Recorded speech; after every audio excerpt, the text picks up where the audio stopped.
Let's talk about the XF16-55 red badge lens. Okay, this is an amazing lens.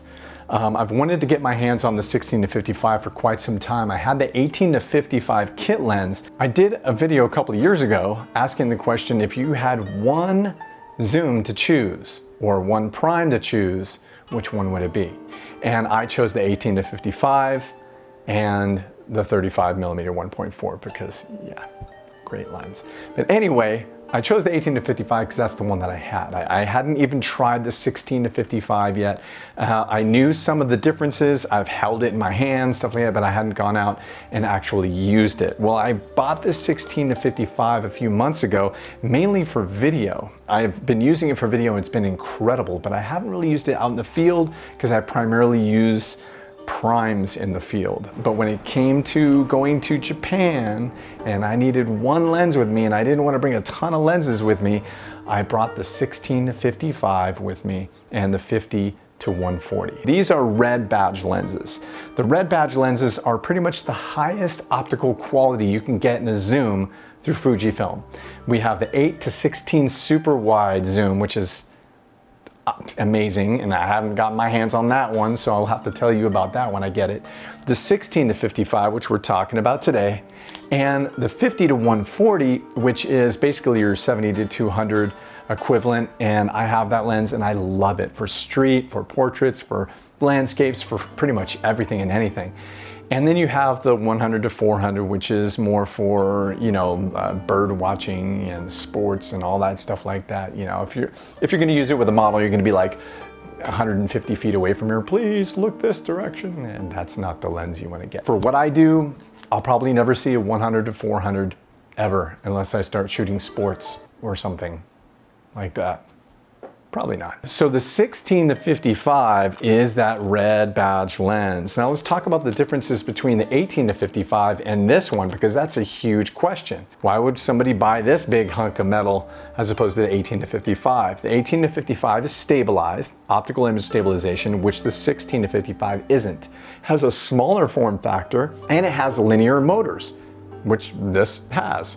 But the aperture in the 18-55 is a 2.8 to f4. So as you zoom forward, it actually stops down your aperture and you're getting less bokeh, you're getting not as good low light performance. This 16-55 is an f2.8 all the way through the range, which is very, very convenient. And for a professional lens, basically it needs to be throughout the whole range.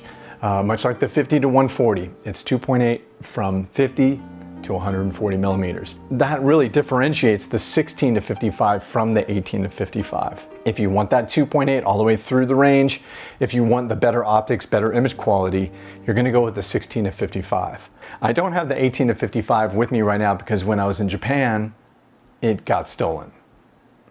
Yeah, I've never had a lens stolen from me, but it was stolen from a hotel in Japan.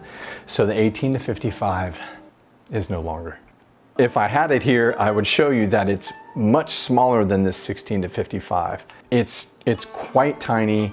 It has a very great form factor. It's really robust, and for a kit lens, it's probably the best kit lens you can buy. It is the first lens that I bought with my Fujifilm X-T3 a number of years ago. So that's how much I love that lens. But this 16-55 has been great. And when I was out in Japan, on the streets, I brought the 16-55 and the 50-140 with me basically for everything, and I had the 23 kind of packed away, and I used that a little bit as well.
But 16 to 55, the 16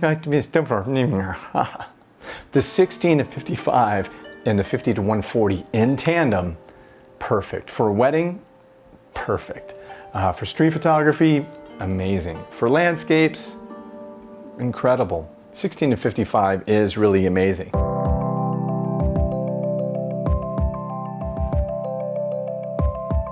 The 16 to 55 has dual linear motors that make the autofocus super, super fast.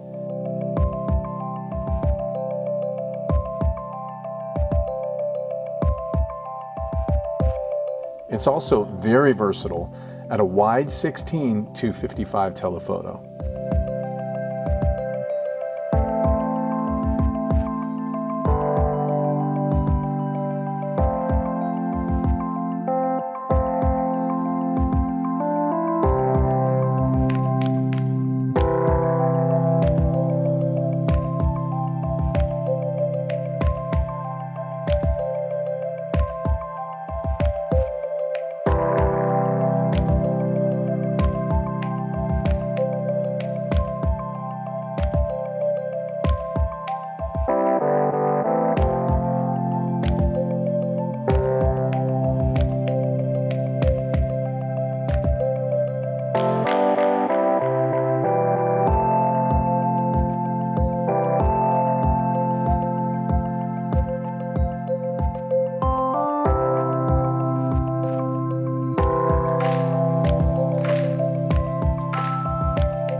Amazing sharpness and image quality with little to no chromatic aberration at all.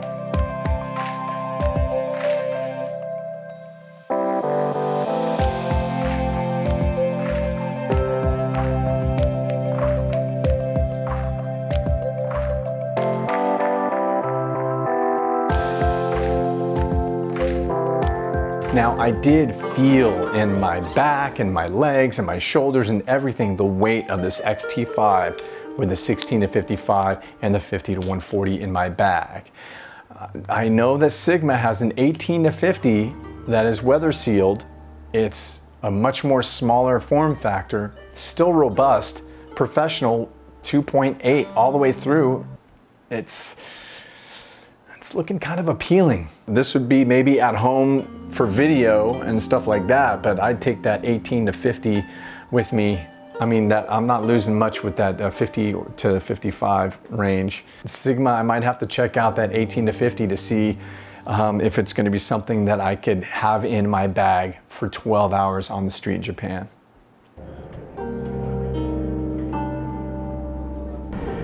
One thing I have to say about the aperture ring on the 16 to 55, it is really clicky, and I love the clickies, and it's very sticky and it's very robust, and yeah, it's very defined, and I really love the aperture ring.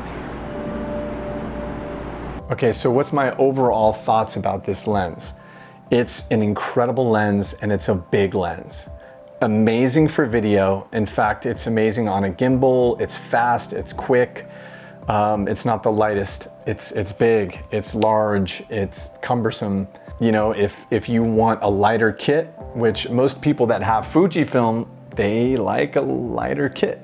This is not it. Maybe the 18 to 50 by Sigma or the 18 to 55, but you're probably going to sacrifice a little bit of image quality. It's going to be negligible for anybody who sees those images. The 18 to 55 is around $400, $500. You can find them used for $350, something like that.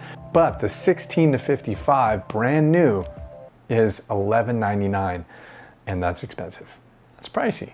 It adds up. It's a lot of dough. It's a lot of scratch. It's a lot of moolah. You know what I mean? It's a lot of green. It's a lot of change. You know, it's like my whole paycheck. It's like 2 paychecks. 3 freaking paychecks to pay for that one lens. This is crazy over here. You want me to pay $1,199 for a lens? And I could buy the 18 to 55 for $300? Come on. What's wrong with you, huh?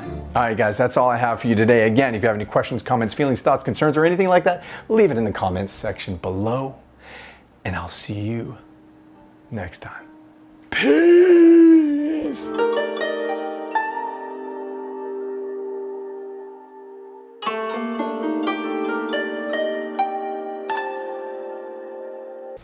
You're crazy if you're going to spend $1,200 on a freaking lens. What is wrong with you, huh?